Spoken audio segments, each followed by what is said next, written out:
প্রতি বছর ৬ই সেপ্টেম্বর ডায়াবেটিস সেবা দিবস হিসেবে পালন করা হয়। ওই দিনই বাংলাদেশ ডায়াবেটিক সমিতি প্রতিষ্ঠাতা মরহুম জাতীয় অধ্যাপক ডাক্তার মোহাম্মদ ইব্রাহিমের মৃত্যুবার্ষিকী। তাই তার মৃত্যুবার্ষিকীকে প্রতি বছর ডায়াবেটিস সেবা দিবস হিসেবে পালন করা হয়। মরহুম জাতীয় অধ্যাপক ডাক্তার মোহাম্মদ ইব্রাহিম ডায়াবেটিসের চিকিৎসা বা ডায়াবেটিস রোগীদের সেবার ক্ষেত্রে এক অনন্য সাধারণ ভূমিকা পালন করে গেছে। তার প্রতিষ্ঠিত ডায়াবেটিক সমিতি অঙ্গ প্রতিষ্ঠান বারডেম জেনারেল হসপিটাল সারা বাংলাদেশে ডায়াবেটিক রোগীদের সেবা প্রদান অব্যাহত রেখেছে।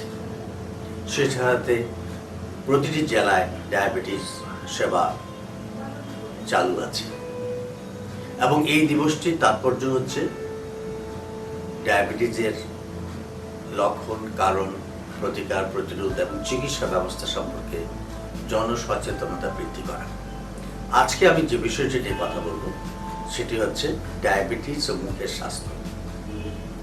ডায়াবেটিস যাদের আছে তাদের মুখের স্বাস্থ্যের ব্যাপারে যত্নশীল হতে হয়, কারণ গবেষণায় প্রমাণিত হয়েছে যাদের মুখগহ্বরে মাড়ির রোগ বা পেরিওডন্টাল ডিজিজ রয়েছে বা ডেন্টাল ক্যারিজের কারণে কোনো প্রদাহ রয়েছে বা মুখের কোনো ঘা রয়েছে, তাহলে এই প্রদাহের কারণে তাদের ডায়াবেটিস নিয়ন্ত্রণে থাকে না। তাই ডায়াবেটিস নিয়ন্ত্রণ রাখতে হলে যেমন ডাক্তার মোহাম্মদ ইব্রাহিমের মূল মন্ত্র ডায়েট, ড্রাগ, ডিসিপ্লিন, অর্থাৎ খাদ্য, ব্যায়াম এবং ঔষধ, এই তিনটি নীতিকে নিষ্ঠার সাথে পালন করতে হয়, তেমনিভাবে মুখের স্বাস্থ্যের ব্যাপারেও যত্নশীল হতে হয়। মুখের যত্নটা কি?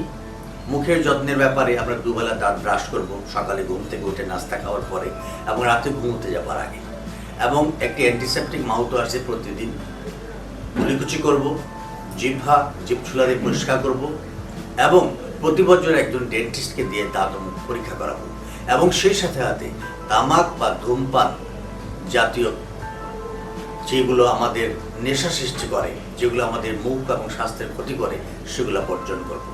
গবেষণায় দেখা গেছে যেসব ডায়াবেটিস রোগীরা ধূমপান করেন বা জর্দা, গুল, দোক্তা, সাদা পাতা ব্যবহার করেন, তাদের প্রদাহ অনেক গুণে বৃদ্ধি পায় এবং তাদের ডায়াবেটিস নিয়ন্ত্রণে থাকে না।